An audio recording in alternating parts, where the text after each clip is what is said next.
Hey guys, welcome back to my channel. My name is Megan, and today I thought it would be fun. I've been seeing a lot of videos about the best books of 2025, and I think I'm gonna still do that, but I wanted to talk about the worst books or books I wish I kind of hadn't read in 2025. I haven't seen as many of those videos, so I wanted to do that. And I just want to preface this by saying if you are easily offended, you might want to click off this video. Or if we just have different book tastes, that's okay. If you love this book and I didn't like it, that's okay too.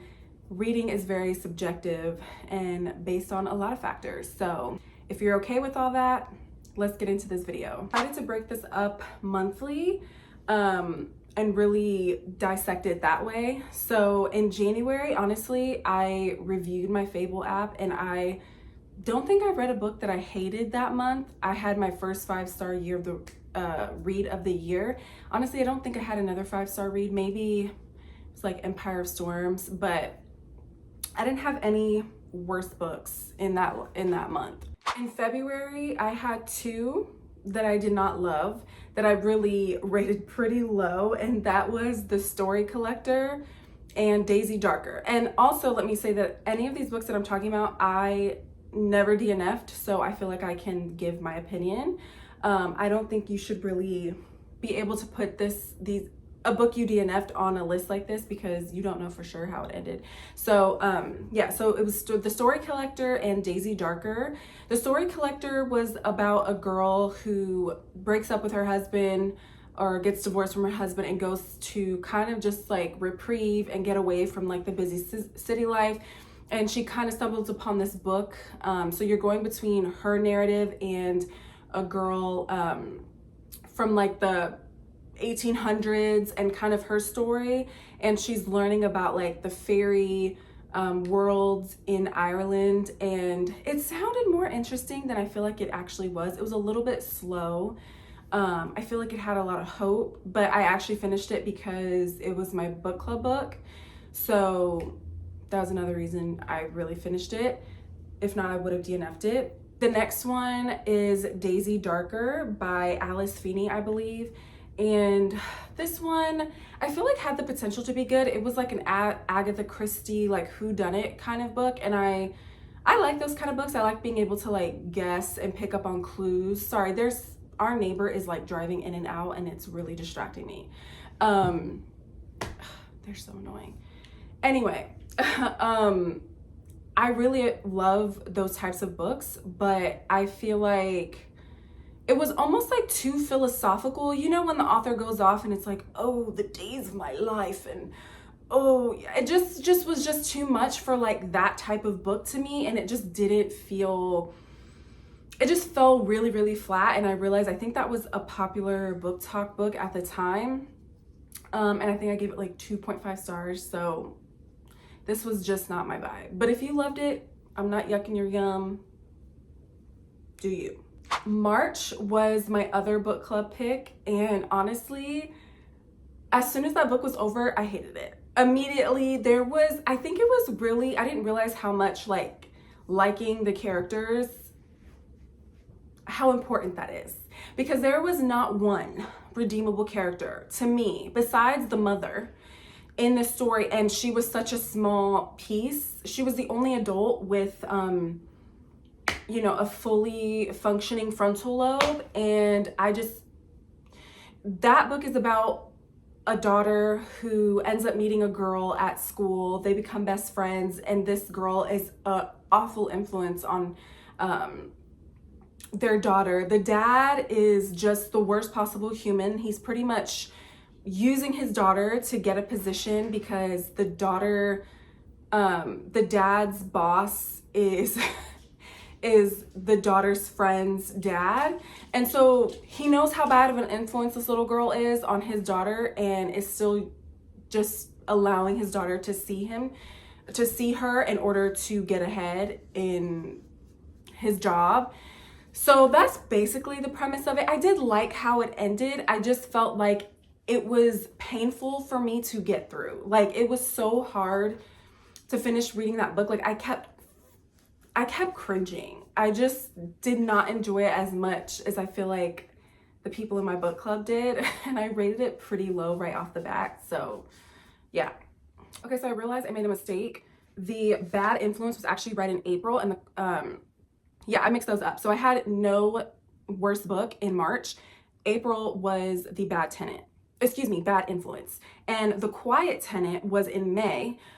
This was something I read with me and my husband's friends, and I feel like it had, the premise sounded interesting, it sounded good. I feel like we were set up for something good, and I feel like the ending just totally fell flat. I felt like we needed way more to the ending. This is about a girl who gets abducted, and you are basically living through her eyes, living through, you know, obviously being abducted, taken, living with, she's being held captive, and then they move, and she is then living in the house with him and his daughter under the premise that she is a tenant renting out a room and she needs like space. Little does the daughter know that she is actually kidnapped. I feel like by the end of this, I just feel like it had the potential to be better than it was, and I feel like I wanted more from some of the characters that were involved. And yeah, the ending just really fell flat for me. But if you love thrillers and that sounds like something you would like, maybe give it a go. But for me, I was like, absolutely not. That was probably one of the worst books I read all 2025. Okay, so in June for my book club, we read Till Summer Do Us Part by Megan Quinn. And this was my first Megan Quinn book. I had super high hopes because I feel like I've heard great things about her books, and maybe it was just this particular book, but honestly, looking over the reviews, I feel like I am on an island alone because everyone was raving about this book, raving, and I was just kind of like, I don't know, the whole fake dating thing I love, and I was like, it first started out maybe a quarter to halfway of the way in, I was still enjoying it. It just started to become too much to me about the sex. And it was just like heavy on that because it was a camp that they were going away to for married couples, but they were fake married. And it just, I don't know. For some people that might seem light, but for me, I felt like the whole premise of the book was about their sex life and them having sex, and it just kind of was like, oh, okay. Like I was skipping whole chapters of them just having sex. Like it was just too much for me. I don't know if her other books are quite so heavy on the sex. I don't mind if there's a scene or two, but it just felt a little too excessive and less about their relationship to me progressing and them developing.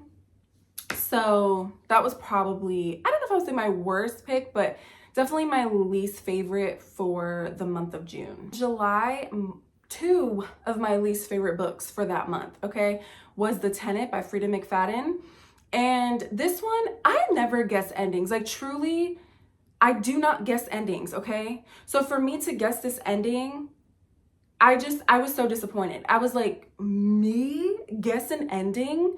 This was not the book. Like if you're somebody who loves Freida McFadden and you just have to read all her books, like sure, go for it. But this is one that you can definitely skip. Like I don't recommend. I like every other book I've read so far by her. The Housemaid, I never finished that series, but The Housemaid, The Boyfriend, I think I have it up there.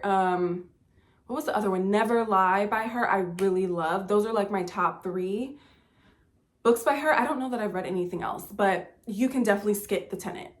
Don't read it. The second book for that month was The Shield of Sparrows, and I had heard so much good things about this book. And I'm at the point where I feel like a lot of fantasy books that I've been reading, please give me your suggestions for books that are not like this, but it takes like 70-80% of the way into the book before something happens. So things aren't popping off till 20% of the way in. And I get you have to world build, but I'm like, could we do it in a little bit more interesting fashion? Because I feel like it's kind of getting old that we're waiting to the last 20% to make something happen, to leave you on a cliffhanger. And like, though the cliffhanger of that book was great, and it definitely makes you want to pick up the second one, I probably would have if the second book was actually out, but it's not. And now I probably won't go read the second one unless people just say it's amazing. But for me, it was just kind of, it fell kind of flat until the last like literally 20%, maybe even 10%. And this was just another popular book talk book that I feel like was just meh for me. And I know not all of them are. I think you just have to take everything with a grain of salt. And you're not going to like every book that is popular out there, but this one just fell flat for me. Okay, so August, I did not have any worst books for that month, which I probably deserve because the previous month was not a great month of reading for me. So August was good. September was, I was trying to get into like the spooky, cozy season. The weather had kind of like cooled down a little bit. And I decided to pick up a book I saw someone on Book Talk talking about. And they were like, oh, it's only 7 pages. And I was like, okay, what's the worst? What's the worst that could happen? You know, if it's bad, you know, I didn't waste that much time reading this book. It was only 7 pages on Kindle Unlimited. And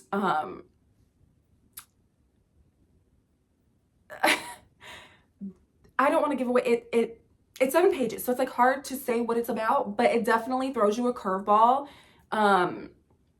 You think it's one thing and it is not. And when you realize what it is, it's kind of like, oh, okay, like, all right. It's 7 pages, so like you're not wasting your life if you want to give it a go, but honestly, I could have spared 10 minutes from reading that book because I just didn't understand the point of it. So I thought I had more, but luckily I don't, which is probably a good thing. October, November, and December, I had no worse books, so to speak. And so yeah, I'm gonna end the video here. Thank you guys so much for watching. Please like and subscribe if you haven't already, and I hope to see you in my next video. Bye.